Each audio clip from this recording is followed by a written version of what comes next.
It's the Opperman Report. And now, here is investigator Ed Opperman. Okay, welcome to the Opperman Report. I'm your host, Private Investigator Ed Opperman. Now, you can get a hold of me at Opperman Investigations and Digital Forensic Consulting if you just reach out to me through email at oppermaninvestigations@gmail.com. Really excited about our show. Today, we have Alessandra Bacchetta, and she writes for the Intellectualist.com. You could find her there, but her main focus is on Twitter, and you could find her there, and she goes by the name alias Vaughn, Vaughn. It has something to do with some TV show. She was trying to explain it to me. I couldn't quite follow. Alessandra, are you there, my friend? Hi, Ed. Great to talk to you today. I'm fine. How are you? I'm good. So before we get into the whole thing, we want to talk about Sarah Ransome today and this new Sascha Barros thing and some other topics we'll get to. Tell us about yourself. Who is Alessandra Bacchetta? Well, so I am Italian, as my name clearly reveals. I'm a journalist. I have been working with U.S. media outlets exclusively since I started being a journalist. Like I worked for Bloomberg from 2002 to 2006 as a reporter in Milan, in the newsroom in Milan here. So about an hour away from where I live. I live on Lake Garda, which is a very nice area in northern Italy. By the way, much nicer than Lake Como. Americans only know of Lake Como because of George Clooney. Right. But they are starting to discover my area too. And Lake Garda is much nicer. It looks like the sea because it's the biggest lake in Italy. So it's a different type of lake from Lake Como. Much bigger, it feels and looks like seaside. And also this is the part of the earth, basically, the northern part of the hemisphere where lemon grows. Like this is the further up north where lemon trees grow. In fact, I have one in my yard and I have very nice lemons and I'm used to using lemons from my tree to cook, which is a very different taste from, lemons that you buy at the store. But anyway, this is a very homey stuff. Anyway, so I'm a journalist. I've been a journalist since 2000, so for a very long time. And I cover U.S. politics now. I've started covering U.S. politics in 2015 when, the campaign for the 2016 election started because right. I've always felt like I had to switch to that. It's always been my passion. I mean, when I graduated college, my major was in politics. And international relations and treaties. And my master's thesis was on JFK's foreign policy with South America, which is, very useful these days considering what's happening. But that's a whole other thing. And so I started covering politics in 2015 full time. And that's when I sort of grew my Twitter account to be more focused on things that matter, which is the politics in this case. And that's when I started covering also the topics that we're going to talk about today, because when Donald Trump ran, a lot of women came forward with allegations of sexual misconduct, sexual assault, rape. And I always take those very seriously, because I think it is imperative to get the truth out there. And it is imperative to give women a voice and men, because there's men too who come forward with that type of accusation. When they tell us about something so horrific, and it's difficult enough to come forward, and it's tragic if we don't listen to them, which doesn't mean that every single detail that they provide is accurate, because sometimes, not because they want to lie, but because of the trauma that they went through, sometimes the details are not clear in their own head. So they may get some details wrong, but the essence of what they say is always, the truth, because somebody who goes through something so horrific, can't possibly make stuff up. Then, of course, it is up to the courts and not up to the internet to establish what's fact and what's not fact. And that's a very common mistake that's made these days. Like, people think that it's up to the internet to decide what's true and what's not, but it isn't up to the internet. Yeah, and I couldn't agree with you more on that front. Before we want to talk about Sarah Ransome today, but really quick before we get to that, you mentioned these lemons, right? And maybe we'll have to do a whole other show one day. But now, what about tomatoes? You know, those plum tomatoes? Because tomatoes here in the United States, they're like rubber balls, man. You could bounce them off the ground and they don't even go splat. And they got these so-called heirloom tomatoes, which are like from heirloom seeds. But even they're not like the tomatoes that I had when I was a kid.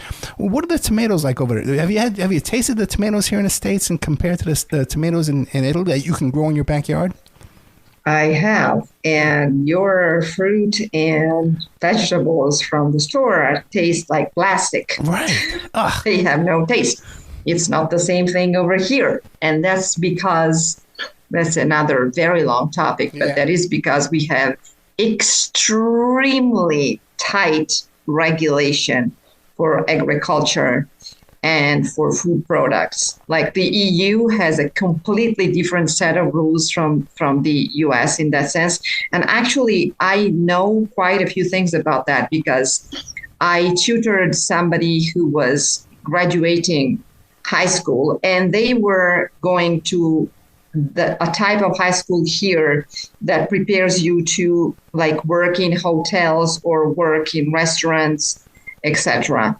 And when they graduated, they did a little thesis on the legalities of labeling food products.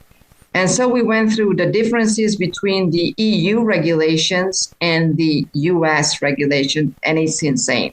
Like, over here, when you buy something, you know what you're buying. Like, they tell you what is inside the product. In the US, the only thing that matters is like calories on food, which is insane. But anyway, so to cut a long story short, the difference in the taste, other than the fact that obviously the region where you live makes a big difference because the amount of sunshine, the air, the humidity differentiate, what can grow and what can't grow in certain areas. But the regulations here are so infinitely stricter than they are in the US that the food is very, very different and it tastes very different. And yes, I use what we call date tomatoes to cook, and it's like small tomatoes. It's not even cherry ones, which are good too, but the date ones have a different shape because they're shaped like a date and they're very sweet. Yeah, we don't even have that here. And even when I try and get heirloom tomatoes, even at the health food stores and the fancy stores, they tell me, "Oh, we don't have those anymore." So I don't know, man. We got to move on because otherwise I'll start crying. I remember eating tomatoes when I was a kid. Really, but you dropped it on the floor, it goes splat. Now you drop it on the floor, it bounces back up like a super ball, yeah, like a rubber ball. Yeah, I can assure you that if I drop a tomato on the floor here, unless it's the small ones are generally harder, so they won't go splash. But if I drop like a big tomato, it will go splash. Like, they still do that. I want to cry. But one of the things that I saw you posting on your Twitter account there, the alias Vaughn on your Twitter account, was that Sarah Ransome. Now, you did some investigation into her case because her case is one of those ones, I guess people like to say it's controversial. That, maybe we don't believe her. They try and dismiss her case, a lot of people. Who is Sarah Ransome? Let's start with that. And then what did you find out? Okay, so Sarah Ransome is one of the most prominent victims of Jeffrey Epstein's trafficking. Okay, she gave interviews, like she went, like, I think, was that in like back in 2016, 2017 when she did that she was on TV talking, because I know I've seen like live interviews of hers where she explained what went on. But now, like, I don't remember. But anyway, she is like there's no doubt on the fact that she's an actual person, and there's depositions from her, so from court documents. So clearly she is an actual victim, and she was a witness in the Virginia Giuffre trial. So she is deeply involved in the legalities of the whole Epstein, accusations, etc. And she explained how she also witnessed one of her friends being abused by Trump. And that's the reason why they try to discredit her online. Right. And it's always, these things, this type of crimes should never be about politics, because it's rape. There's no politics about that. Whoever does that, it doesn't matter if it's, somebody from the center, from the right, from the left, from the center right, from the center left. It doesn't matter who it is. Anyone committing that type of crime should be held accountable, period. And you can't dismiss an accusation just because it doesn't suit your narrative about, a certain figure, be it an actor, be it a politician, whatever it is. You can't also, of course, assume that everything is true, because we've seen cases when people have tried to make money off of, certain cases. In this case, Sarah Ransome never made any money off of any accusation she made, which is furthermore reason to, validate her accusations, because when there is zero money incentive for somebody to talk about a horrific thing that happened to them, and then to be witness to other horrific things that happened to their friends, if there's zero money associated to that, what could possibly be the reason for it? Because she didn't want any publicity like every Epstein victim, because they were threatened, and she was threatened too. So, but we'll get to that later. So basically, she is one of the most prominent victims of Jeffrey Epstein. Her words and her, story involves Donald Trump too, because she talked about this now infamous, pert nipple of her friend that Trump loved. And she said that her friend was like hurt because he sexually tortured her, because he had a particular perversion for that part of her body, and he kept going at it. So that detail was what caused a whole bunch of people on the internet to try to discredit her, because they didn't want her to say anything they didn't like about their favorite candidate, Donald Trump.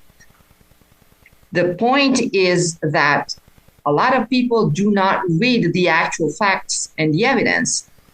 And if people went online, they would find the deposition of Sarah Ransome that she gave in New York on February 17, 2017.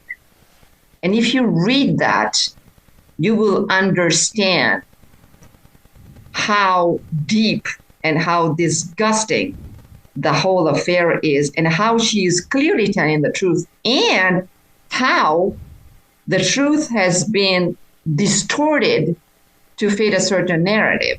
For example, they said, she took her story back. She said it was no. We can get to that. I'm sure you know that she corresponded with a New York Post reporter, right? Yeah, there's some emails going back and forth, right? Yes. Right. Okay, so she had this email exchange with this, the name of the woman was Maureen.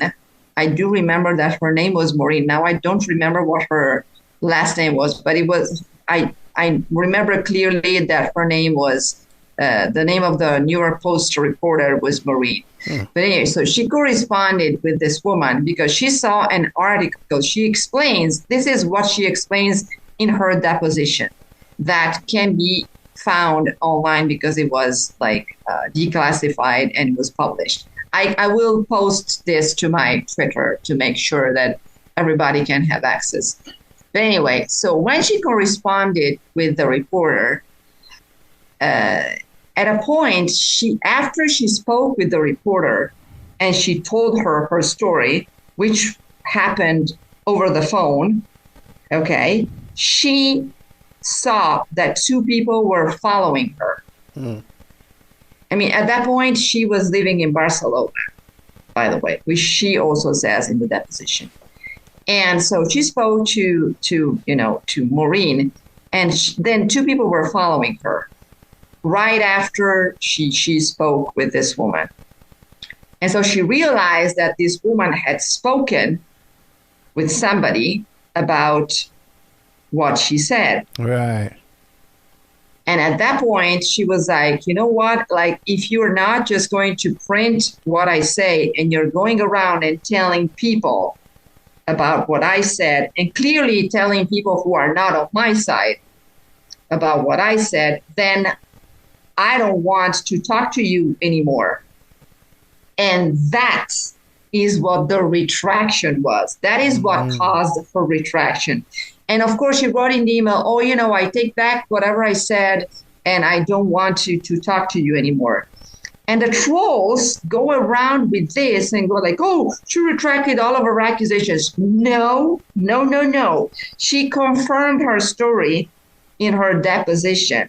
She never said that, Jeffrey Epstein didn't abuse people, Donald Trump didn't abuse people. That is not the story. She didn't want to, she retracted her story to the New York Post because she got scared because two people were following her. Alessandra, I got to share a quick story. I won't take up too much of your time, but right now as we speak, on the 22nd of January, I'm in your supermarket in the National Enquirer giving a quote about a story I heard years ago about some pictures of Trump on Epstein's plane and Clinton on Epstein's plane with some nude porn stars. I had heard the story back in June of 2016. I've talked about it quite a bit. And just recently I was talking to a reporter and I told him, we were talking about the 24-page letter where Attorney Jerry Lefcourt on Epstein's behalf said that Epstein helped create the Clinton Foundation. It's Exhibit 46, and it was submitted. It was part of a plea negotiation a sentencing negotiation. So I told the story, and it came out in AOL News, it came out in Radar Online, and it just came out yesterday in the National Enquirer.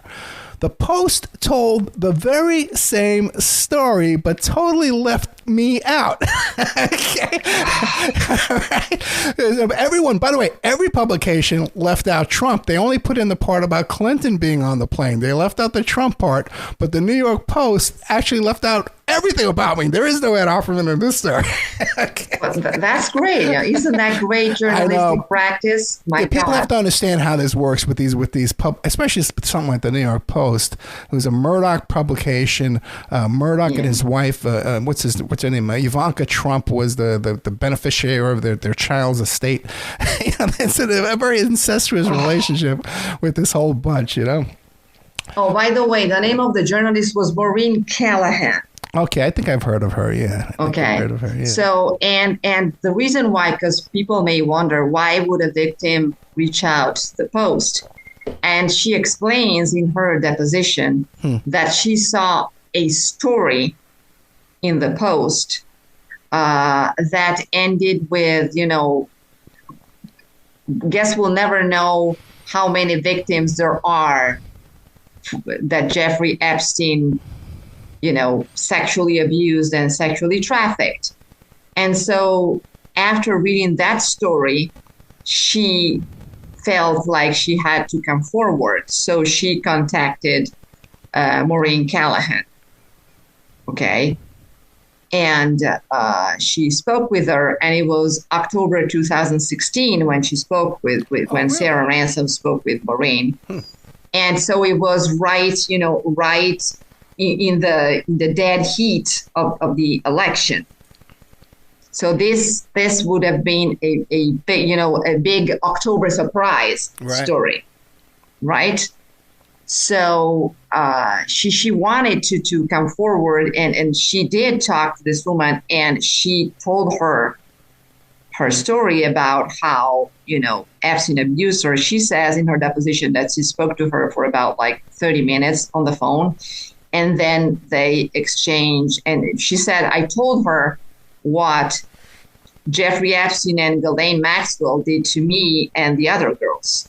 This is an exact quote from her deposition. And the interesting thing about her deposition is that you see how aggressive the people questioning are with her, which is something that really, it horrifies me, because these people, and I know it's their job to verify the truth, but if you think about the fact that these girls have undergone an incredible amount of abuse, I wonder how they managed to make it after that much abuse. And then when they tell the truth, they also have to go through the trauma of being questioned in a very aggressive way by people who try to discredit what they say by principle, to test if it's true. I mean, it takes not just courage, but it takes like a steel resolve to get through something like that. And it is horrifying. I know that, of course, I mean, it is a court's job to verify things. But I think that there should be a sort of slightly different approach to this type of story. Well, Alessandra, I work a lot of these cases, these sexual battery cases, for the plaintiffs, and most, I would say, almost all the ones we take are settled before we ever get to a deposition stage, so it's just so many survivors of this kind of thing. They're afraid. Oh, I don't want to go to court. I don't want to go to court. They're settled way before court, and they're settled way before depositions too, because depositions are expensive too. So the defense doesn't really want to go through that. Plus, they don't even want the thing filed in the first place. You send over a letter of intent to sue, and they usually start the negotiations then, because the big thing is the accusation is just as bad as once you have the accusation, the cat's out of the bag, the old expression is.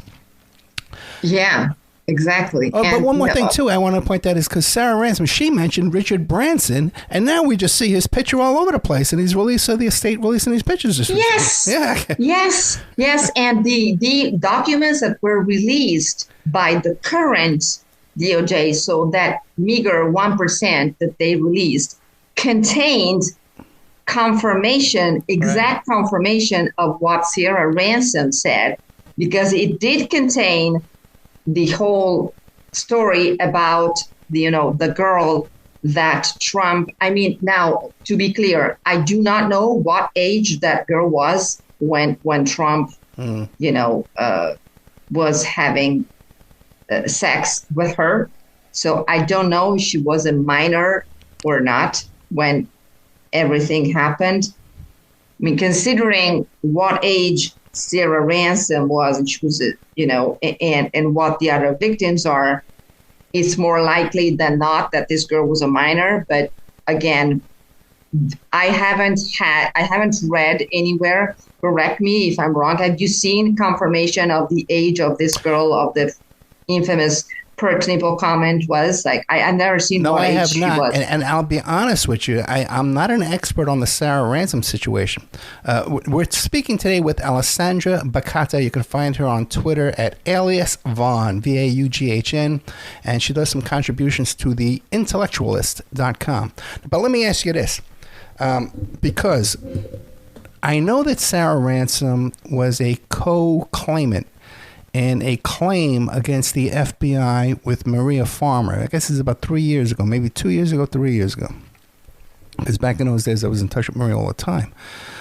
This is right around the time of the death of Hoffenberg. Now, we know from this new release that Maria Farmer has been 100% vindicated and proven telling the truth, because they just released a police report that she made as a kid. Absolutely. Right. No, what is Sarah Ransome? I have, by the way, in the Opera Report Patreon for free, I have that claim, that claim against the FBI. And then Maria Farmer filed a lawsuit against the FBI, which now she's going to cash in big. God bless her. Yeah. But I know she should. Yeah, right. Oh, yeah. Well, man, you know what, man? There should be some huge apologies to that woman. Some of these Twitter experts and these legendary authors and people out there, man, they should be making huge apologies to that woman for any kind of allegations and they made about her. Okay, because she was a target of a lot of crap. I don't want to start cursing. But she was a target of a lot of crap over the years, man, from beginning to end. That infiltrated even in her home. She was a target of a lot of stuff, organized trolling, just like Sarah Ransome has been. But my question for you is, they were both co-claimants in that claim against the FBI, and then I know that Maria Farmer has a lawsuit against the FBI. What do you know about Sarah Ransome? Has she filed a lawsuit against the FBI too? You know what? I actually don't know. Okay. I do not know what she has done recently, and that's because the fact that I'm in Italy means that I don't always have the time and energy to check every new, legal action that happens. So I try to keep up with the facts, but I'm unsure whether Sarah Ransome, filed a lawsuit of her own or whether she is a part of Maria Farmer's lawsuit, which is what happened the first time. I would assume that if they're going to sue, separately. They will, yeah. But that's a good point too, because even when they found that claim, the initial claim against the FBI, it was only reported once on Fox News, and there was no other reporting of it, man. And I got a hold of it because I know them, and I put it up on my. In fact, the one they sent over had Maria Farmer's driver's license, Social Security number. I had to block it out and tell them, "Hey, look what you sent me, guys." Yeah. I would think that she will sue, or that she already has. I don't have any evidence to back it up. The fact that I don't know doesn't mean that it isn't happening. But here we clear. have more corroboration because we have the pictures with Branson, and there's pictures of Clinton in there too. So of course, and she said, in her deposition, she says, "I came forward to Maureen Callahan. I wanted to tell my story. And I want to run a campaign in which all the girls that have been abused by Ghislaine and Jeffrey can come forward. And I wanted to run a campaign with the New York Post to get these girls to have the courage to come forward, because I know a lot of them are frightened, like myself." And she says, the email correspondence I had with Maureen Callahan, she was going away or something, and she was going to write a piece in the New York Post about my story. During that time, it was the elections, so there was a lot more other things going on. There were 2 people following me after I came forward to Maureen Callahan. I walked downstairs. I walked around. I have a usual routine that I do. In the morning, I went out. I saw the same 2 people. Later on that afternoon, I saw the same 2 people again. I was frightened. I'm frightened for my life. Absolutely frightened. So there you go. So that's what I was. She said communication stopped between Maureen Callahan and I. I got really angry with Maureen because she had obviously told someone, being the New York Post, so So this is the real truth about why she took back what she said to the New York Post. She didn't, deny what happened in any way. She just didn't want to talk to them anymore because she realized that Maureen Callahan, that's a Rupert Murdoch publication. So evidently Callahan told people who were in the know. And by the way, we know about stories that were posted on purpose on the Post to discredit victims and to help Trump.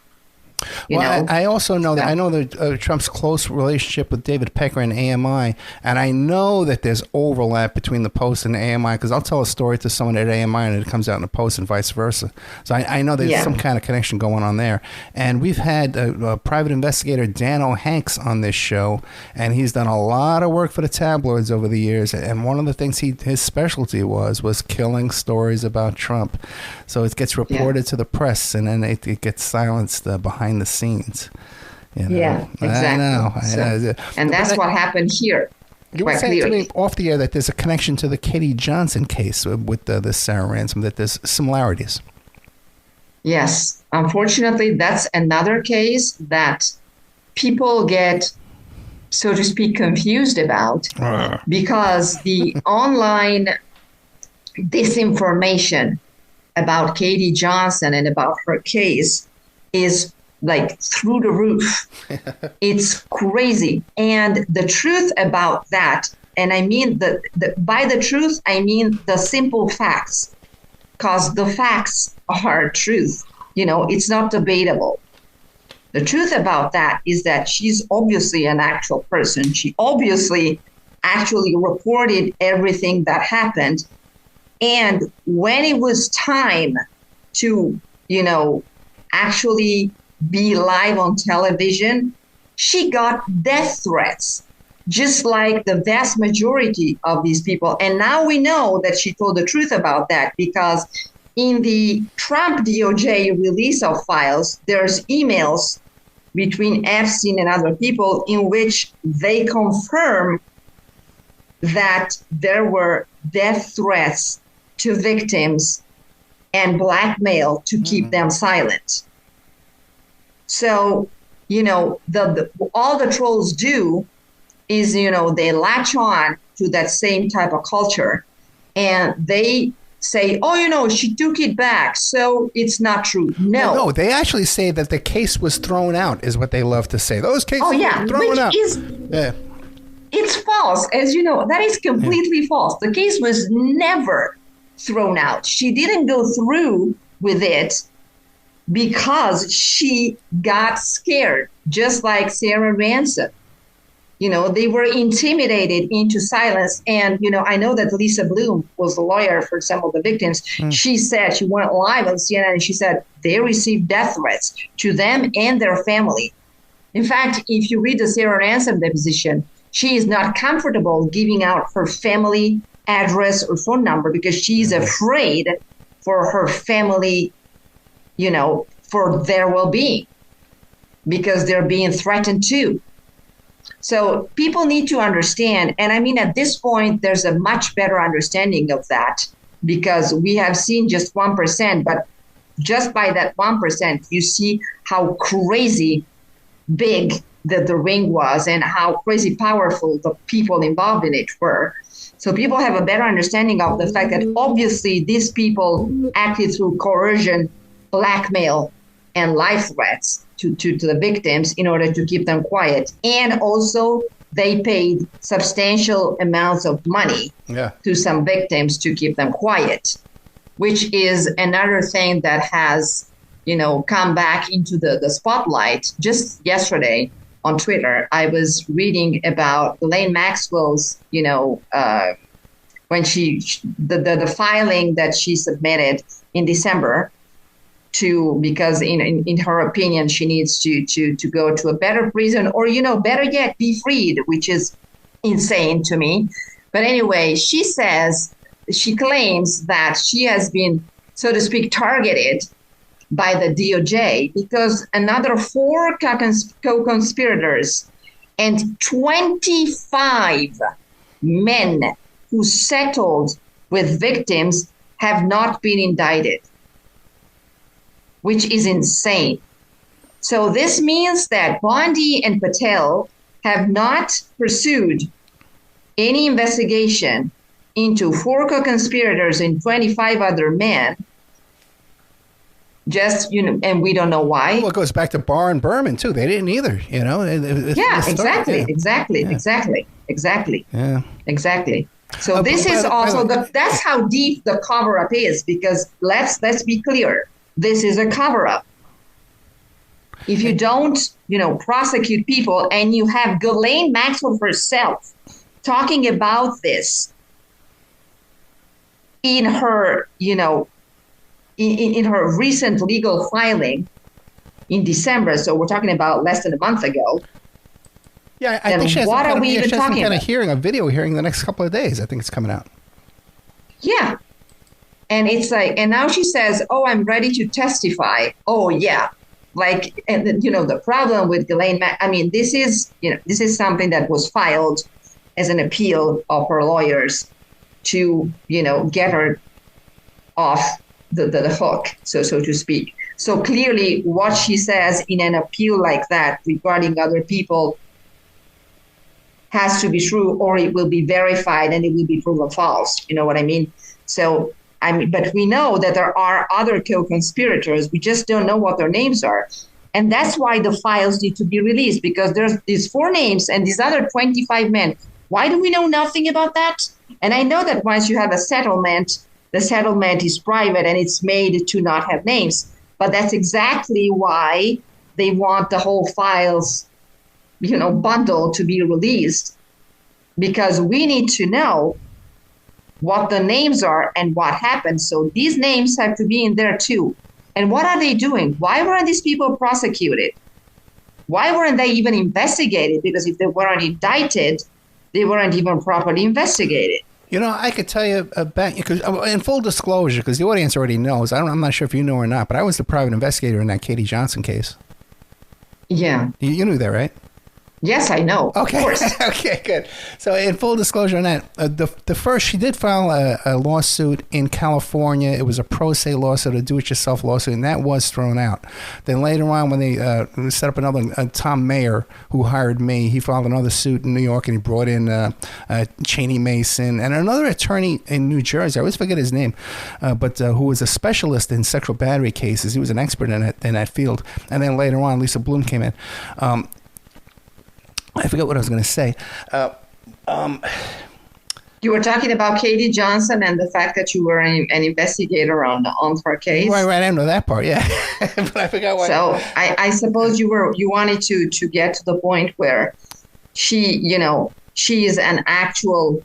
Oh no! Wait, 100. Wait a second. I have her social security number. I got a date of birth. I got a work history. I got everything on the witnesses and her. There's no doubt on the planet that these aren't real people. And just the idea that people would think that attorneys, especially attorneys of this level and this stature, would file a suit without confirming all this. It's just such a naivete in some instances, but also too.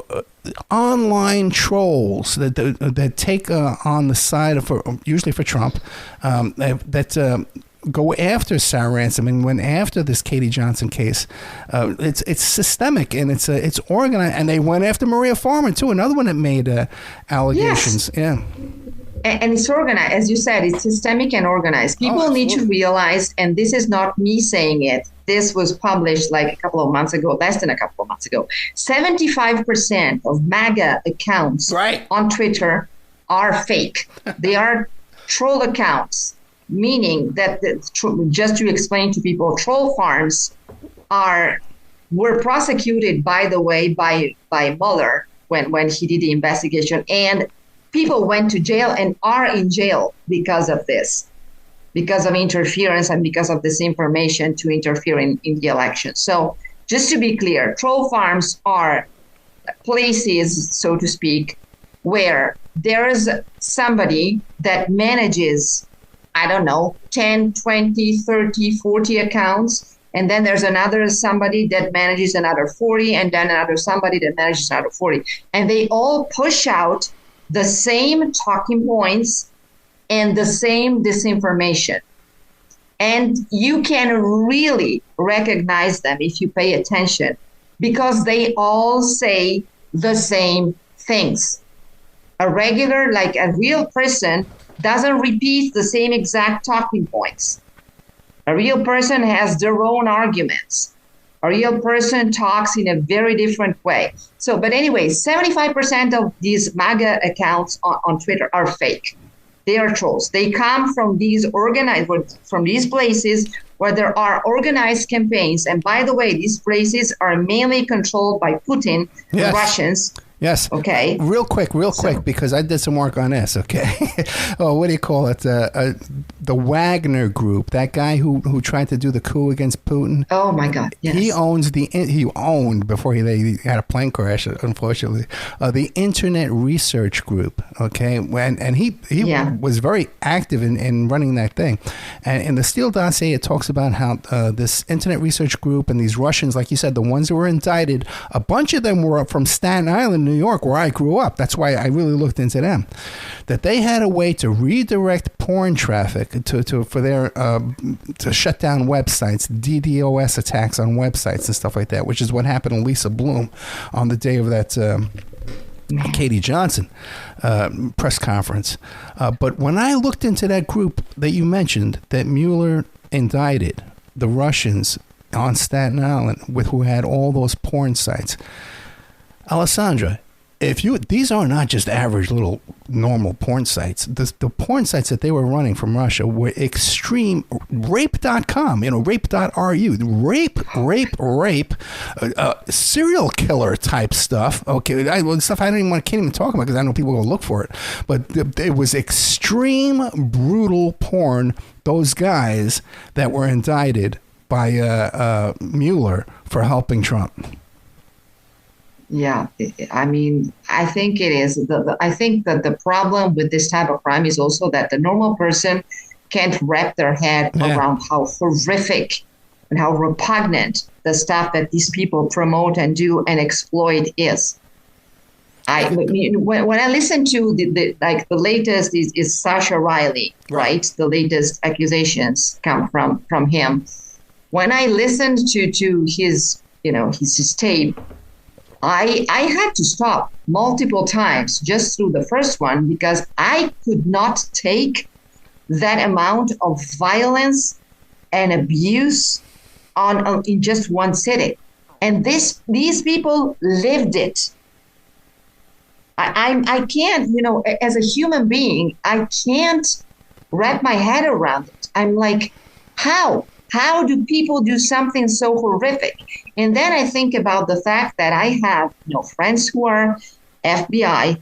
I have a family member who was the very high up in secret services and police here in Italy. I have friends who are in intelligence, and they all tell me the same thing. They all say, you cannot imagine the levels of depravity and evil that humans can get to. So then when I think about that, I'm like, well, obviously. And this is why they tell me this. And then there have been reports about, the FBI people that Pam Bondi and Patel put on, reviewing the files and combing through the files to flag the Trump name in them. And FBI agents had to stop. And there were people who felt sick while they were reviewing the material because there's also photos and videos in there, let's not forget. And this was confirmed by Melanie Stansbury, Democratic rep who is in the Oversight Committee, who's part of the Oversight Committee. She said on TV, I reviewed the materials and there are photos. And then I don't remember who the other two were who were interviewed on CNN. And I remember it was Casey Hunt flat out asking them, do you have videos and photos of people engaging in sexual acts with minors? And they said, yes, we do. We have photos and videos of multiple people engaging in sexual acts with minors. So, I mean, this is the horror that we're talking about. Wait, is that in the Epstein files you're saying? Yes, in the Epstein files. Yes. We know that. I have posted that interview. There was video on Twitter from Casey Hunt interviewing these reps. And I know I posted it on Twitter when it came out. There's so much stuff that people can't pay attention to everything. Yeah. So I have learned to focus on certain things and look for, interviews or whatever the news is covering about specific topics. Maybe because I'm a journalist, so I know how to look for stuff, And so I have published and I have seen stuff that a lot of people sometimes don't see because you can't pay attention to everything. Oh yeah, because they're flooding the zone. Yeah. That's their technique is that. Yeah, people are just skimming, and plus they get it wrong half the time anyway. But they're just skimming the news; they're not paying attention. So, Alessandra Bacchetta, you're over there in Italy, beautiful Italy. Maybe I'll come visit you for a couple of months. But what do you call? Sure. I'll have you say your lemons. What do you call it? What is your impression over there? We just saw this Davos speech by Mr. Trump that was just. I can't curse, right? But you know what? Blank, blank, crazy. Okay? Yeah. That was crazy, man. Rambling on like a lunatic. No one's going to say anything about that? I mean, the perception in Europe has always been very different. I mean, just for starters, for example, when Obama was president, of course, he was well liked in the U.S., but over here in Europe, he was and is like a rock star. His approval rating over here in Europe was like, I don't know, 85%. Just to underline the difference, because of course we look at how we as Europeans, I'm not talking about myself. I know a lot of people here who are conservative who say Trump is crazy. Yeah. And it's not a matter of political side to say that he is out of his mind. He has dementia of the frontotemporal lobe. He does. I know because I've had family members have it, and he has every single sign of it. And it's unfolding before our eyes, and they are not doing anything. And by they, I mean Congress Republicans are not doing anything to stop Democrats him. Either. What are the Democrats doing? I don't have any idea. I mean, the difference is that the Democrats are in the minority, so there's only so much they can do. They can file impeachment. They can file, impeachment articles, but then if Republicans don't go along with them, that's dead. You know what I mean? Still, I mean, everybody is ineffective in that there shouldn't be a discussion about this. It's not political. If something is clearly mentally impaired, and it clearly is, because that speech over here in Europe, everybody, and I do mean everybody, it doesn't matter whether you're conservative or liberal, everybody is like, this man is not in his right mind.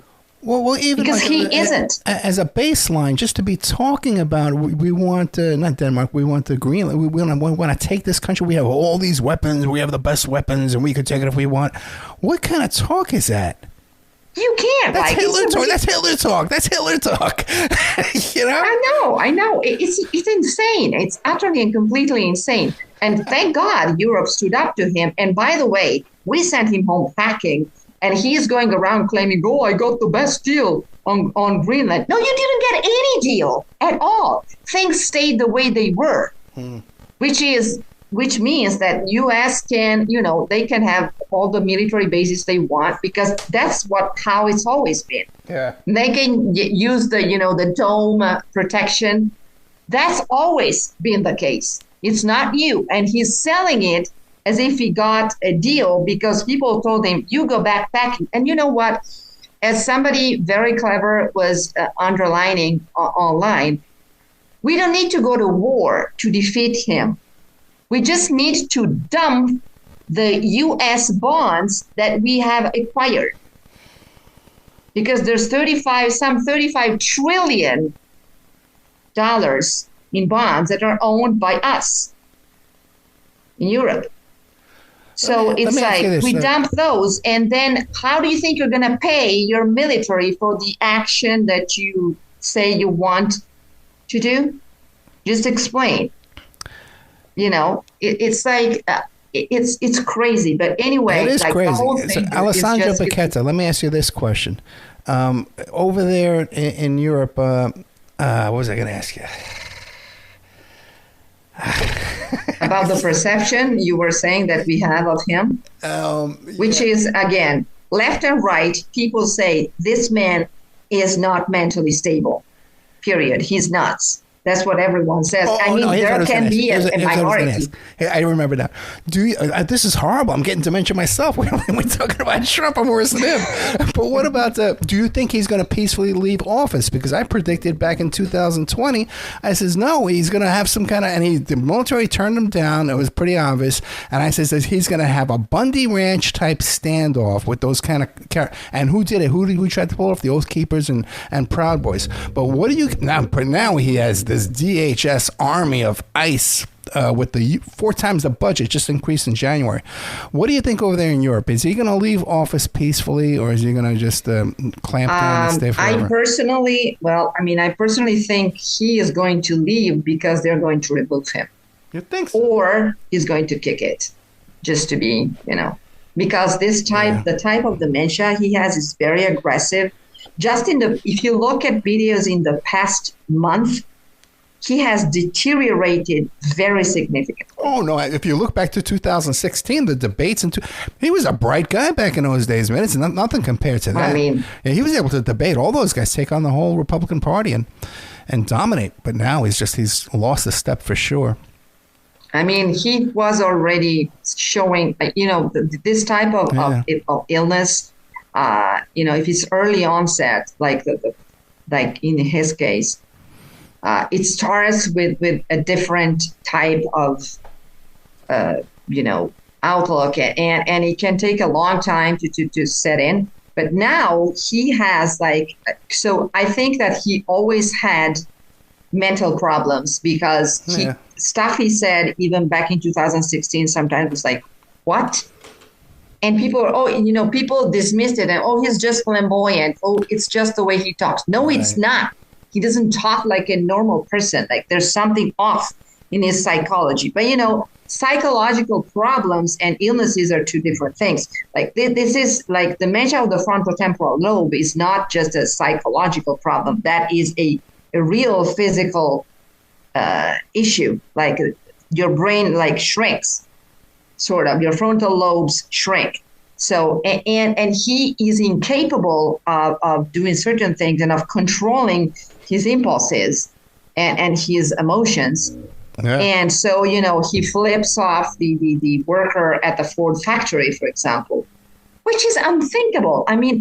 But the thing that leaves Europeans perplexed is that in our systems, somebody in his condition would already be out because Parliament is what rules here. Right. So the Parliament would act so that they would have an investigation. They would. There's a whole bunch of things that would happen. But it is very clear that he is unwell, and they are lying about his physical and mental state. Yeah, the press does nothing. And the opposition parties do nothing. The press is very much at fault for this too. 100%. We've been talking to Alessandra Bacchetta. You can find her on Twitter under alias Vaughn, and she's his name Ale. And you can that's the short for Alessandra. And you can check her out at theintellectualist.com. So Alessandra Bacchetta, what would you like to leave us with in this last 1 minute that we have? I would like to tell the American people that we are all with you, but you have to stand up to this. Yeah. You must protest. You must call your reps and senators. You must protest outside their homes, peacefully, of course, but you have to make it clear to them that they work for you. They don't work for Trump, and they need to do their job and have the Epstein files released, hold Bondi in contempt, and impeach Trump, Vance, Bondi, Patel, everybody who is responsible. Because we can't do that for you. You have to do it on your own. So just know that we're all with you, but please understand you have to stand up for yourselves.